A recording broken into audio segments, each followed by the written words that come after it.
Hi travellers, ഇന്നത്തെ വീഡിയോയിൽ ഞാൻ പറയുന്നത് ജി ടി എച്ചിൻ്റെ യൂറോപ്യൻ ട്രിപ്പിനെ കുറിച്ചാണ്. ജി ടി എച്ചിൻ്റെ 2 യൂറോപ്യൻ ട്രിപ്പുകൾ, അതായത് സെപ്റ്റംബർ 3-ാം തീയതി ഓണം യൂറോപ്യൻ ട്രിപ്പും ഒക്ടോബർ 2-ാം തീയതിയുള്ള ട്രിപ്പും 12 ദിവസത്തെ ഒരു പ്രോഗ്രാമാണ്. 7 രാജ്യങ്ങൾ ഇൻക്ലൂഡ് ചെയ്യുന്ന ഒരു പ്രോഗ്രാം. എങ്ങനെയാണ് ഇതിൻ്റെ ഐറ്റിനറി പോകുന്നത് എന്നുള്ളത് ഒരു ഡിജിറ്റൽ ഫോർമാറ്റിൽ നിങ്ങളുടെ മുന്നിൽ എത്തിക്കുകയാണ്. നമ്മളെ ട്രിപ്പ് സ്റ്റാർട്ട് ചെയ്യുന്നത് കൊച്ചിൻ നിന്നാണ്. Cochin Dubai or Cochin Doha. സെപ്റ്റംബറിലാണെങ്കിൽ കൊച്ചിൻ ദോഹ, ദോഹ പാരീസ്. ഒക്ടോബറിൽ കൊച്ചിൻ ദുബായ് പാരീസ്. അങ്ങനെയാണ് യാത്ര. ഖത്തർ എയർവേസും എമിറേറ്റ്സിൻ്റെ ഒക്കെ ഫ്ലൈറ്റിലാണ് നമ്മൾ യാത്ര ചെയ്യുന്നത്. അപ്പോൾ ഈ യാത്ര നമ്മൾ ഏകദേശം 2 മണിയോടുകൂടി പാരീസിൽ അറൈവ്. ഇവിടുന്ന് 3 മണി 4 മണി സമയത്തുള്ള ഫ്ലൈറ്റ്സാണ്. ഈ ഫ്ലൈറ്റിൽ അവിടുത്തെ സമയം 2 മണി 3 മണിയോടുകൂടി നമ്മൾ ആ ഒരു ഡെസ്റ്റിനേഷനിലെത്തുന്നു. അന്നത്തെ ദിവസം നമ്മൾ കംഫർട്ടബിളി ആ ഹോട്ടലിൽ സ്റ്റേ ചെയ്യുന്നു. 2-ാമത്തെ ദിവസം പാരീസ് സിറ്റിക്കകത്തുള്ള യാത്രയാണ്. പാരീസിൻ്റെ city tour, Seine cruise, Eiffel Tower. ഇത് ഏകദേശം നമ്മുടെ എല്ലാ ദിവസങ്ങളിലും മോർണിംഗ് ബ്രേക്ക്ഫാസ്റ്റ് കഴിഞ്ഞിട്ട് ഒരു 8:30 to 9 o'clock ആയിരിക്കും എല്ലാ ദിവസങ്ങളിലും ഡിപ്പാർച്ചർ. ഡിപ്പെൻഡ്സ് ഓൺ, ചില ദിവസങ്ങളിൽ 7 8 മണിക്കോ 1-2 ദിവസങ്ങളൊക്കെ അതിനെ ബേസ് ചെയ്തിട്ട്, അന്നത്തെ പ്രോഗ്രാമിനെ ബേസ് ചെയ്തിട്ട് ചിലപ്പോൾ നമ്മൾ മൂവ് ചെയ്യേണ്ടി വരും. നോർമലി 8:30 ഒക്കെയാണ് ഇതിൻ്റെ ഒരു സ്കെഡ്യൂൾ ടൈം ആഫ്റ്റർ ബ്രേക്ക്ഫാസ്റ്റ്. അന്നത്തെ ദിവസം നമ്മുടെ ട്രിപ്പ് എൻഡ് ചെയ്യുന്നത് ഒരു 8:30 9 o'clock ആയിരിക്കും. നിങ്ങൾക്കെല്ലാം അറിയുന്നത് പോലെ ഡിപ്പെൻഡ്സ് ഓൺ ദ ട്രാഫിക്കും ഒക്കെ വരുന്ന സമയത്ത് അങ്ങോട്ടോ ഇങ്ങോട്ടോ ചെറിയ ചേഞ്ചുകൾ വരാം. ഐഫൽ ടവറും സിറ്റി ടൂറും സീൻ ക്രൂസും ഒക്കെ ആയി അന്ന് പാരീസിലെ ലോക്കൽ ലഞ്ചൊക്കെ എക്സ്പീരിയൻസ് ചെയ്തുകൊണ്ട് അന്ന് പാരീസിൽ സ്റ്റേ ചെയ്യുന്നു. അപ്പോൾ 2 നൈറ്റാണ് പാരീസിൽ നമ്മൾ കൊടുത്തിട്ടുള്ളത്. 3-ാമത്തെ ദിവസം നമുക്ക് പാരീസിൽ നിന്നും ബെൽജിയത്തിൻ്റെ ക്യാപിറ്റലായ ബ്രുസൽസിലേക്കുള്ള യാത്രയാണ്. ഇത് ഏകദേശം ഒരു 350 കിലോമീറ്റർ യാത്ര ആണ് വരുന്നത്. 350 കിലോമീറ്റേഴ്സോളം നമുക്ക് കവർ ചെയ്യേണ്ടതുണ്ട്. ഏകദേശം ഒരു 3-4 മണിക്കൂർ കൊണ്ട് നമ്മൾ ബ്രസൽസിലെത്തുന്നു. ഒരു 8:30 പുറപ്പെടുകയാണെങ്കിൽ ഒരു 12:30 1 മണിയാകുമ്പോൾ ബ്രസൽസിലെത്തുന്ന പോലെ തന്നെയാണ് നമ്മുടെ പ്ലാൻ ചെയ്തിരിക്കുന്നത്. ബെൽജിയത്തിലെത്തുന്നതിന് മുന്നേ തന്നെ യൂറോപ്യൻ ട്രിപ്പുകളിലെല്ലാം തന്നെ ഏകദേശം 2 മണിക്കൂർ കഴിഞ്ഞാൽ കമ്പൽസറി ആയിട്ടുള്ള കോഫി ഷോപ്പ് ബ്രേക്ക് ഗ്യാസ് സ്റ്റേഷനിൽ അവർ നിർത്തും. ആ ഗ്യാസ് സ്റ്റേഷനിൽ നമുക്ക് ടോയ്ലറ്റ് യൂസ് ചെയ്യാനും അതുപോലെ കോഫിയോ സ്നാക്സോ എന്തെങ്കിലും കഴിക്കാൻ വേണ്ടിയിട്ടുള്ള ഒരു 20 to 30 മിനിറ്റ്സിൻ്റെ ബ്രേക്കാണ് നോർമലി പ്രൊവൈഡ് ചെയ്യുന്നത്. അപ്പോൾ ആ ബ്രേക്കും കൂടെ കഴിഞ്ഞതിന് ശേഷം നമ്മൾ വീണ്ടും അവിടുന്ന് യാത്ര കണ്ടിന്യൂ ചെയ്യണം. അങ്ങനെ നമ്മൾ ബെൽജിയത്തിൻ്റെ ക്യാപിറ്റലായ ബ്രുസൽസിലെത്തും. ബ്രുസൽസിൽ എത്തിക്കഴിഞ്ഞാൽ നമുക്ക് ഫസ്റ്റ് ഉള്ളത് ലഞ്ച് കഴിക്കുക എന്നുള്ളതാണ്. കംഫർട്ടബിളി യൂറോപ്പ് ട്രാവൽ ചെയ്യുമ്പോൾ ഇതിനൊക്കെ ഒരു ടൈം പീരിയഡ് ഉണ്ട്. റെസ്റ്റോറൻറ്റ് ഓപ്പൺ ആവുന്ന ഒരു സമയമുണ്ട്. ചിലപ്പോൾ വേറെ ഗ്രൂപ്പുകൾ വരും. അപ്പോൾ നമുക്ക് അലോട്ടഡ് ചെയ്തിട്ടുള്ള ടൈമിൽ നമ്മൾ അവിടെ എത്തി നമ്മളന്ന് അവിടുന്ന് ലഞ്ച് കഴിച്ചതിന് ശേഷം നമുക്ക് ഗൈഡഡ് ആയിട്ടുള്ള ഒരു ബ്രുസൽസിൻ്റെ സിറ്റി ടൂറാണ്. ബ്രസൽസിലെ മെയിനായിട്ടുള്ള സ്ക്വയറുകൾ, മെനിക്കൻ പീസ്, അവിടെ നിങ്ങൾക്ക് വാഫൽ അതുപോലെയൊക്കെ നിങ്ങൾക്ക് എക്സ്പ്ലോർ ചെയ്യാനുണ്ടെങ്കിൽ അങ്ങനെയുള്ള കുറച്ച് കാര്യങ്ങളൊക്കെ വെച്ചിട്ടുള്ള ഒരു 2-3 മണിക്കൂറിലേക്ക് വരുന്ന ഒരു സിറ്റി ഓറിയൻറ്റേഷൻ ടൂറാണ്. അപ്പോൾ അത് നമ്മളന്ന് കഴിഞ്ഞതിന് ശേഷം ബ്രസൽസിൽ തന്നെയാണ് നമ്മൾ താമസിക്കുന്നത്. എവിടെയാണ് നമുക്ക് ഒരു ട്രിപ്പിൻ്റെ കംഫേർട്ട് വരുന്നതെന്ന് കാണുന്നത് ആ സിറ്റിയിൽ നമ്മൾ എക്സ്പ്ലോർ ചെയ്തതിന് ശേഷം അതേ സിറ്റിയിൽ താമസിക്കുമ്പോഴാണ്. നമുക്ക് പിന്നെ യാത്രയില്ല. നെക്സ്റ്റ് ഡേയിൽ ബ്രുസൽസ് നിന്നും നമ്മുടെ ലക്സംബർഗ് വഴി ജർമ്മനിയിലെ മാൻഹാമിലേക്ക്. അന്നത്തെ ദിവസം നമുക്ക് അത്യാവശ്യം യാത്രയുണ്ട്. ബ്രുസൽസിൽ നിന്നും ലക്സംബർഗിലേക്ക് 2.5 മണിക്കൂർ യാത്ര, ഏകദേശം 200 കിലോമീറ്ററോളാണ് വരുന്നത്. ലക്സംബർഗ് എന്ന് പറഞ്ഞാൽ വളരെ സ്മോളായിട്ടുള്ള ഒരു രാജ്യമാണ്. വളരെ സ്മോൾ ആണെങ്കിലും വളരെ ബ്യൂട്ടിഫുൾ ആയിട്ട് കണ്ടിരിക്കേണ്ട ഒരു യൂറോപ്യൻ കൺട്രിയാണ്. ഒരുപാട് ബാങ്കിങ് ഇൻസ്റ്റിറ്റ്യൂഷൻസ് ഒക്കെയുള്ള കൊമേഴ്ഷ്യലി ഇതായിട്ടുള്ള കൺട്രിയാണ്. പെർ ക്യാപിറ്റ ഇൻകത്തിൽ ലോകത്ത് തന്നെ ഏറ്റവും മുൻപന്തിയിൽ നിൽക്കുന്ന ഒരു രാജ്യത്തേക്കാണ് നമ്മൾ ലക്സംബർഗിലേക്ക് പോകുന്നത്. ലക്സംബർഗിൻ്റെ ഒരു ഓറിയൻറ്റേഷൻ ടൂറാണ്.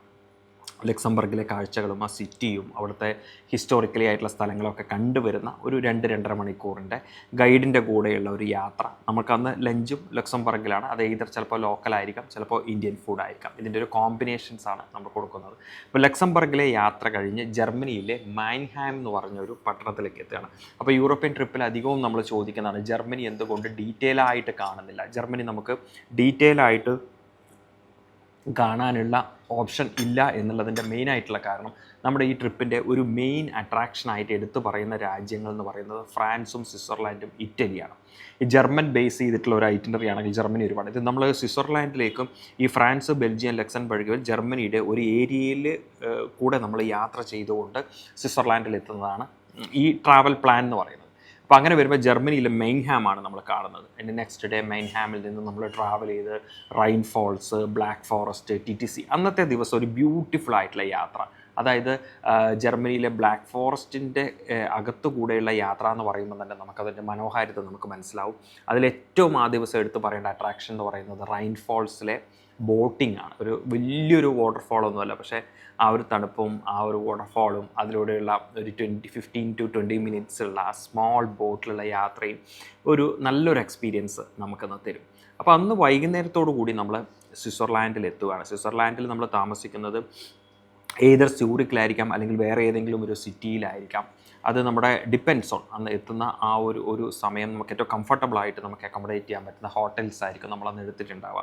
അപ്പോൾ അന്നത്തെ ദിവസം നമ്മൾ സ്വിറ്റ്സർലാൻഡിൽ താമസിക്കുന്നു. നെക്സ്റ്റ് ഡേയിൽ സ്വിറ്റ്സർലാൻഡിലെ സ്യൂറിക്കിൽ അല്ലെങ്കിൽ നിങ്ങൾ താമസിക്കുന്ന ഹോട്ടലിൽ നിന്ന് മൗണ്ട് ടിറ്റ്ലിസ് യാത്രയാണ്. ഇപ്പോൾ ഏവരും വളരെ ആകാംക്ഷയോടെ കാത്തിരിക്കുന്ന ഒരു യാത്ര എന്ന് പറയുന്നത് മൗണ്ട് ടിറ്റ്ലിസ് തന്നെ. അതായത് ഈ ഒരു ടൂറിൻ്റെ ഒരു കീ പോയിന്റ് തന്നെ മൗണ്ട് ടിറ്റ്ലിസ് വിസിറ്റ് ആയിരിക്കും. ഇപ്പോൾ നമ്മൾ താമസിക്കുന്ന ഹോട്ടലിൽ നിന്നും ഏകദേശം ഒരു മണിക്കൂർ മുതൽ 1.25 മണിക്കൂർ 1.5 മണിക്കൂർ ദൂരത്തായിട്ടാണ് എയ്ഞ്ചൽബർഗ് എന്ന് പറയുന്ന ഈ കൊച്ചു വില്ലേജ് വരുന്നത് സ്വിറ്റ്സർലൻഡ്. അവിടെയാണ് ഈ മൗണ്ട് ടിറ്റ്ലിസ് ഉള്ളത്. അപ്പോൾ അവിടെ നമ്മൾ യാത്ര ചെയ്ത് ഞാൻ പറഞ്ഞതുപോലെ തന്നെ 8:30 സമയത്തൊക്കെ ആയിരിക്കും നമ്മൾ ഇറങ്ങുന്നത് ബ്രേക്ക്ഫാസ്റ്റിന് ശേഷം. അപ്പോൾ ഈ മൗണ്ട് ടിറ്റ്ലിസിലെത്തി അവിടെ ഒരു മൗണ്ട് ടിറ്റ്ലിസിൻ്റെ ടോപ്പ് ഓഫ് ദ മൗണ്ടൈനിലേക്ക് നമ്മൾ പോകണം. നമ്മൾ ടോപ്പ് ഓഫ് ദ മൗണ്ടൈൻ എന്ന് പറയുമ്പോൾ ഗ്രൗണ്ട് ലെവലിൽ നിന്നും കേബിൾ കാർ വഴി പിന്നെ ഒരു വലിയൊരു റൊട്ടയർ, അതിലും വലിയൊരു റൊട്ടയറിൽ അങ്ങനെ അതിൻ്റെ ടോപ്പിലെത്തുന്നു. 10,000 അടി മുകളിലേക്കാണ് നമ്മൾ എത്തുന്നത് മൗണ്ട് ടിറ്റ്ലിസിൽ. മൗണ്ട് ടിറ്റ്ലിസിൽ എത്തിക്കഴിഞ്ഞാൽ അവിടെ നമുക്ക് എക്സ്പ്ലോർ ചെയ്യാനുള്ള time depends on the weather. 1 മണിക്കൂർ മുതൽ 1.5 മണിക്കൂർ വരെയൊക്കെയുള്ള സമയമാണ് കിട്ടുക. ഇപ്പം നല്ല തണുപ്പാണ്, വിൻഡിയാണ്, സ്നോഫോളൊക്കെ ആണെങ്കിൽ നമുക്കൊരു അരമണിക്കൂർ പോലും നമുക്ക് അവിടെ നിൽക്കാൻ പറ്റില്ല. നമ്മുടെ ഹെൽത്ത് നമ്മളതിന് പെർമിറ്റ് ചെയ്യില്ല. അപ്പോൾ അവിടെയൊക്കെ കറങ്ങി നമ്മൾ തിരിച്ച് താഴേക്ക് വരുന്നു. ഇത് പോയ പോലെ തന്നെ ഈ റൊട്ടയർ എക്സ്പീരിയൻസോട് മൗണ്ടൈനിൽ നിന്ന് താഴേക്ക് വരുന്നു. മൗണ്ടൈൻ്റെ ടോപ്പിൽ തന്നെയായിരിക്കും നമുക്ക് ഫുഡ് ഉണ്ടാവുക, അല്ലെങ്കിൽ ചിലപ്പോൾ താഴത്തായിരിക്കും, ഡിപ്പെൻസ് ആ ഒരു ഡേറ്റിൽ നമുക്ക് അവൈലബിലിറ്റി നോക്കിയിട്ട് top of the mountain or mid of the മൗണ്ടൈനിലുള്ള റെസ്റ്റോറൻറ്റ്സ് അല്ലെങ്കിൽ ഗ്രൗണ്ടിലുള്ള റെസ്റ്റോറൻറ്റ്സിലൊക്കെ ആയിട്ടായിരിക്കും അന്ന് ഫുഡ് ഉണ്ടാവും. അതിനുശേഷം നമ്മൾ ലുസേൺ എന്ന് പറഞ്ഞ ഒരു സിറ്റിയിലേക്ക് പോവാണ്. അത് സ്വിറ്റ്സർലാൻഡിലെ ഒരു ബ്യൂട്ടിഫുൾ ആയിട്ടുള്ള ഒരു കൊമേഴ്ഷ്യൽ ആയിട്ടുള്ള ഒരു സിറ്റിയാണ് ലുസേൺ. ലുസേണിൽ നിങ്ങൾക്ക് കാഴ്ചകൾ ഒട്ടനവധി ഒന്നും നമുക്ക് പറയാനില്ല. ഇപ്പോൾ ചാപ്പൽ ബ്രിഡ്ജ് പോലെ, ലയൺ മോണമെൻറ്റ് പോലുള്ള ചെറിയ സ്ഥലങ്ങളും, അതുകൂടാതെ മെയിനായിട്ട് ആൾക്കാർ പോകുന്നത് സ്വിസ് ചോക്ലേറ്റ് പോലുള്ള സാധനങ്ങൾ, സ്വിസ് നൈഫ്, നിങ്ങൾക്ക് എന്തെങ്കിലും ചെറിയ സാധനങ്ങൾ ഗിഫ്റ്റ് ഐറ്റംസ് വാങ്ങിക്കാനുണ്ടെങ്കിൽ, സ്വിസ് വാച്ചസ് വാങ്ങിക്കാനുണ്ടെങ്കിലൊക്കെ ലുസേൺ ബ്യൂട്ടിഫുൾ ആയിട്ടുള്ള സ്ഥലം. ഈ മൗണ്ട് ടിറ്റ്ലിസിന് ഏകദേശം ഒരു 40 മിനിറ്റ് യാത്ര ചെയ്ത് കഴിഞ്ഞാൽ ലുസേണിലെത്തും. ലുസേണിലാണ് നമുക്ക് ഈ ഒരു യൂറോപ്യൻ ട്രിപ്പിൽ ഒരു ഫ്രീ ടൈം ആയിട്ട് കിട്ടുന്നതെന്ന് പറയുന്നത് ലുസേണിലാണ്. അവിടെ ഏകദേശം നമ്മൾ 2-2.5 മണിക്കൂറോളം ഫ്രീ ടൈം കൊടുക്കുന്നുണ്ട്. ഫ്രീ ടൈം എന്ന് പറയുന്നത് നമുക്ക് സാധനങ്ങൾ എന്തെങ്കിലുമൊക്കെ പർച്ചേസ് ചെയ്യാനുണ്ടെങ്കിൽ അത് വാങ്ങിക്കാനും പിന്നെ നിങ്ങൾക്ക് സെൽഫ് എക്സ്പ്ലോർ ആയിട്ട് കുറച്ച് സംഗതികൾ കാണാനുമുള്ള ഒരു സമയമാണ് ഈ ഫ്രീ ടൈം എന്ന് പറയുന്നത്. അങ്ങനെ നമ്മൾ ലുസേണിലെ അതും കഴിഞ്ഞ് തിരിച്ച് നമ്മൾ ഡിന്നർ കഴിക്കാൻ പോകുന്നു. ഡിന്നർ കഴിച്ചിട്ട് സ്യൂറിക്കിൽ നമ്മൾ 2 നൈറ്റും സെയിം ഹോട്ടലാണ്. ആ ഹോട്ടലിൽ തന്നെ സ്റ്റേ ചെയ്യുന്നതോടുകൂടി ആ സ്വിറ്റ്സർലാൻഡ് പാർട്ട് അവസാനിക്കുകയാണ്. അപ്പോൾ നമ്മൾ ഫ്രാൻസിൽ 2 നൈറ്റ് കഴിഞ്ഞ് ബെൽജിയത്തിൽ 1 നൈറ്റ് താമസിച്ചു. ലക്സംബർഗ് വഴി യാത്ര ചെയ്ത് ജർമ്മനിയിലെ മൈൻഹാമിന് നിയറസ്റ്റ് ആയിട്ടുള്ള ഏരിയയിൽ 1 നൈറ്റ് താമസിക്കുന്നു. പിന്നെ ബ്ലാക്ക് ഫോറസ്റ്റ് റീജിയനിലൂടെ വീണ്ടും യാത്ര ചെയ്തുകൊണ്ട് സ്വിറ്റ്സർലാൻഡിൽ 2 നൈറ്റ് താമസിക്കുന്നു. അങ്ങനെ അവിടെ സ്വിറ്റ്സർലാൻഡിന് ശേഷം നമുക്ക് വരുന്നത് ഓസ്ട്രിയ, ഇറ്റാലിയൻ രാജ്യങ്ങളിലേക്കുള്ള യാത്രയാണ്.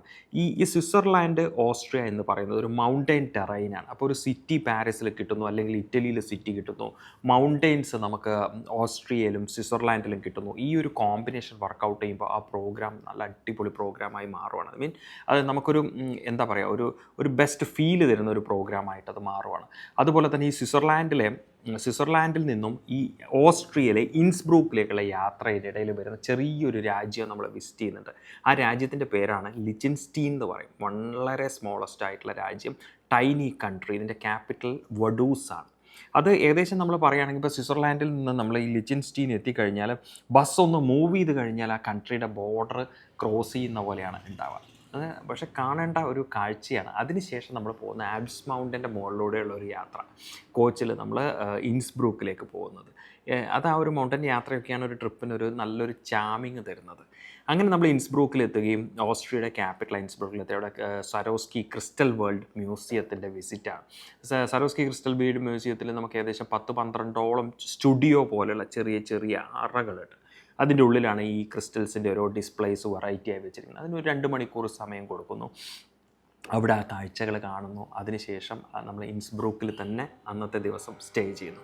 അപ്പോൾ ഈ ഓസ്ട്രിയക്ക് ഈ ട്രിപ്പിലുള്ള ഒരു ഇമ്പോർട്ടൻസ് എന്ന് പറയുന്നത്, ഒന്ന് നമുക്ക് സ്വിസ്സിൽ നിന്നും ഓസ്ട്രിയ യാത്ര ചെയ്യുമ്പോഴാണ് ആൽപ്സ് മൗണ്ടൻ്റെ ഏറ്റവും ഭംഗിയുള്ള വ്യൂ നിങ്ങൾക്ക് കിട്ടുന്നത്. രണ്ടാമത്തേത് ഈ ലിച്ചൻസ്റ്റീൻ പോലുള്ള ഈ സ്മോളസ്റ്റ് കൺട്രി ഒന്ന് എക്സ്പീരിയൻസ് ചെയ്യണമെങ്കിൽ ഡെഫിനറ്റായിട്ട് ഓസ്ട്രിയ നമ്മുടെ പ്രോഗ്രാമിൽ വേണം. എന്നാൽ മാത്രമേ അത് കാണാൻ പറ്റുള്ളൂ. ഇൻസ്ബ്രൂക്കിന് ശേഷം നമ്മൾ പോകുന്നത് ഇറ്റാലിയൻ പാർട്ടാണ്. അത് last stretch of the journey ഇറ്റലിയിലാണ്. ഇറ്റലിയിൽ നമ്മൾ ഇട്ടിരിക്കുന്നത് 3 നൈറ്റാണ്. നമ്മൾ ഇൻസ്ബ്രൂക്കിൽ നിന്ന് വെനീസിലേക്ക് പോകും. അന്നത്തെ ദിവസം നമുക്ക് അത്യാവശ്യം യാത്രയായിട്ട് ഏകദേശം 4-4.5 മണിക്കൂറോളമുള്ള യാത്ര. ഡെഫിനറ്റായിട്ടും 2 മണിക്കൂർ കഴിയുമ്പോൾ ഒരു കോഫി ബ്രേക്ക് അല്ലെങ്കിൽ ഒരു ഗ്യാസ് സ്റ്റേഷൻ ബ്രേക്ക് എല്ലാം സ്ട്രെച്ചിലും ഉണ്ടായിരിക്കും. അതിനുശേഷം വെനീസിലെത്തി. വെനീസിൽ നമ്മൾ ഹോട്ടലിൽ സ്റ്റേ ചെയ്യുന്നതിന് മുന്നായിട്ട് വെനീസിലെ ഐലൻഡ് ടൂർ, സെൻറ്റ് മാർക്ക് സ്ക്വയറാണ്. ആ ഐലൻഡിലേക്ക് നമ്മൾ ബോട്ടിൽ പോകുന്നു. പിന്നെ ഐലൻഡിൽ ഗൈഡിൻ്റെ കൂടെ ആ വെനീസിൻ്റെ ഓറിയൻറ്റേഷൻ ടൂറും കൂടെ എക്സ്പീരിയൻസ് ചെയ്യുന്നു. അത് ടൈം പെർമിറ്റഡ് ആണെങ്കിൽ കുറച്ച് ഫ്രീ ടൈമും കൂടെ നമുക്ക് കിട്ടുന്ന രീതിയിൽ 1-3 മണിക്കൂർ ആ ഓറിയൻറ്റേഷൻ ടൂറിന് ശേഷം അവിടെ ഫ്രീ ടൈം കിട്ടും. It's all depends on the time. നിങ്ങൾക്ക് എല്ലാവർക്കും അറിയുന്ന പോലെ തന്നെ നമ്മൾ എക്സാക്ട്ലി പ്ലാൻ ചെയ്യുന്ന പോലെ ആയിരിക്കില്ല സമയം ചിലപ്പോൾ പോകുന്നത്. റോഡിലെ ട്രാഫിക്കും പല ഫാക്ടേഴ്സും വെതറും മഴയും ഒക്കെ ഇതിനെ എഫക്റ്റ് ചെയ്തേക്കാം. അപ്പം അങ്ങനെ വരുമ്പോൾ വെനീസിൽ ഇതൊക്കെ കഴിഞ്ഞ് നമ്മൾ ഫുഡും കഴിച്ചെന്ന് വെനീസിൽ താമസിക്കുന്നു. പിന്നെ വരുന്നത് വെനീസിൽ നിന്നും പിസായിലെ ഗോപുരം. വേൾഡ് വണ്ടറിലുണ്ടായിരുന്ന ഒരു ഗോപുരമാണ് പിസായിലെ ഗോപുരം. ഏകദേശം ഒരു 3.5 മണിക്കൂർ, 250 കിലോമീറ്ററോളം യാത്ര വരുന്നത്. 3.5 മണിക്കൂർ കൊണ്ട് പിസായിലെത്തുന്നു. പിസായിലെ ഗോപുരം വിസിറ്റ് ചെയ്യുന്നു. നമ്മൾ അവിടെ നിന്ന് ലഞ്ചും കഴിച്ച് ഏകദേശം 1.5 മണിക്കൂറോളം നമുക്ക് പിസായിൽ ചിലവഴിക്കാൻ കിട്ടും. പിസായിലെ ഗോപുരത്തിൻ്റെ വിസിറ്റിന് ശേഷം പിസായിൽ നിന്ന് നമ്മൾ ഫ്ലോറൻസിലേക്ക് പോകുന്നു. പിസ ടു ഫ്ലോറൻസ് 1.5 മണിക്കൂർ യാത്ര, 1.25 മണിക്കൂർ കൊണ്ട് എത്തും. ഫ്ലോറൻസിൽ മൈക്കലാഞ്ചലോ സ്ക്വയറാണ് നമ്മൾ കാണിക്കുന്നത്. അതായത് ഫ്ലോറൻസിൻ്റെ ഒരു ഏരിയൽ വ്യൂ കിട്ടുന്ന സ്ഥലമാണ് മൈക്കലാഞ്ചലോ സ്ക്വയർ. മൈക്കലാഞ്ചലോ സ്ക്വയറിലെ ആ ഒരു ബ്യൂട്ടിഫുൾ ആയിട്ടുള്ള വ്യൂവിന് ശേഷം നമ്മൾ തരുന്നത് ഇറ്റലിയിലെ ഒരു ട്രെയിൻ ജേണിയാണ്. ഇത് ട്രെയിൻ ഇറ്റാലിയ എന്ന് പറയും. എന്തുകൊണ്ട് ട്രെയിൻ ഇറ്റാലിയ ഇടണം എന്നുള്ളതിന് പല കാരണങ്ങളുണ്ട്. നമുക്കൊരു ബുള്ളറ്റ് ട്രെയിൻ പോലെ അതിവേഗ യാത്ര ഉള്ള ട്രെയിൻ എന്നൊന്നും നമുക്ക് പറയാൻ പറ്റില്ല. 150-200 കിലോമീറ്റർ സ്പീഡിൽ പോകുന്ന ഒരു ട്രെയിനാണ്, ഒരു ആവറേജ് ഒരു ട്രെയിൻ എന്ന് പറയാം. പക്ഷേ കോച്ചിലുള്ള ഈ യാത്ര നമ്മൾക്ക് കട്ട് ഷോട്ട് ചെയ്യേണ്ടതായിട്ടുണ്ട്. അതായത് അന്നത്തെ ദിവസം ഇല്ലെങ്കിൽ കൂടുതൽ യാത്രകൾ വരും. ആ യാത്രയെ കട്ട് ഷോട്ട് ചെയ്തുകൊണ്ട് ട്രെയിനിൽ കുറച്ചും കൂടെ കംഫർട്ടാക്കി നമ്മൾ റോമിലെത്തുവാണ്.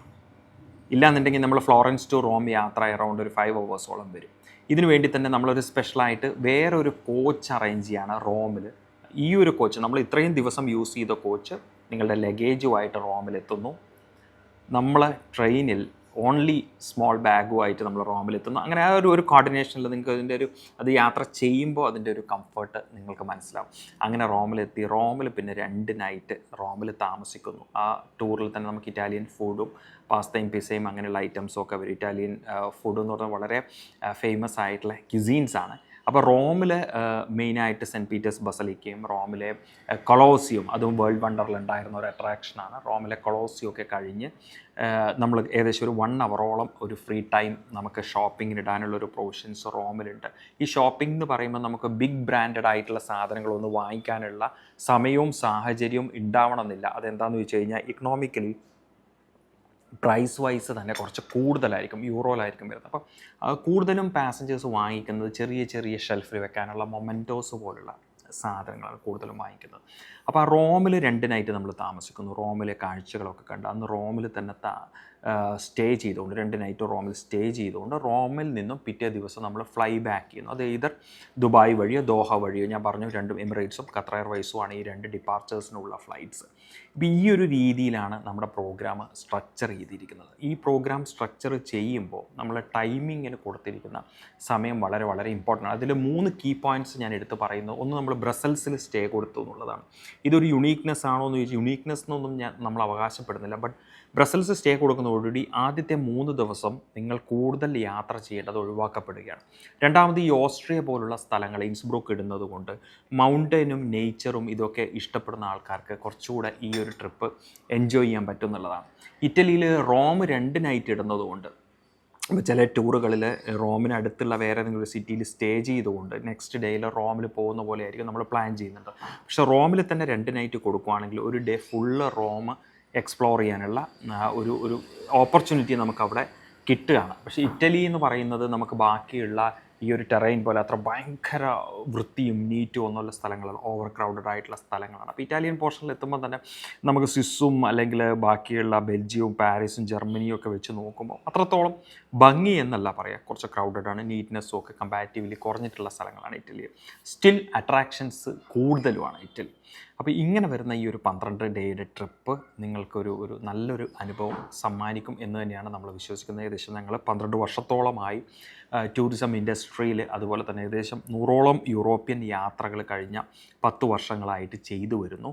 അപ്പോൾ ഈ യാത്രകൾ, ഇങ്ങനെയുള്ള യാത്രകൾ നിങ്ങൾ പ്ലാൻ ചെയ്യുന്ന സമയത്ത് നിങ്ങളുടെ ഐറ്റിനറി ഭംഗിയായി നോക്കുകയും അതിനുള്ള സമയ ക്രമീകരണങ്ങൾ എങ്ങനെയാണ് പാക്കേജുകളിൽ വെച്ചിട്ടുള്ളതെന്ന് നോക്കിയിട്ട് ഐഡിയലായിട്ടുള്ള നല്ലൊരു ടൂറ് നിങ്ങൾ തിരഞ്ഞെടുക്കുക. അപ്പോൾ ഹാപ്പി ജേണി.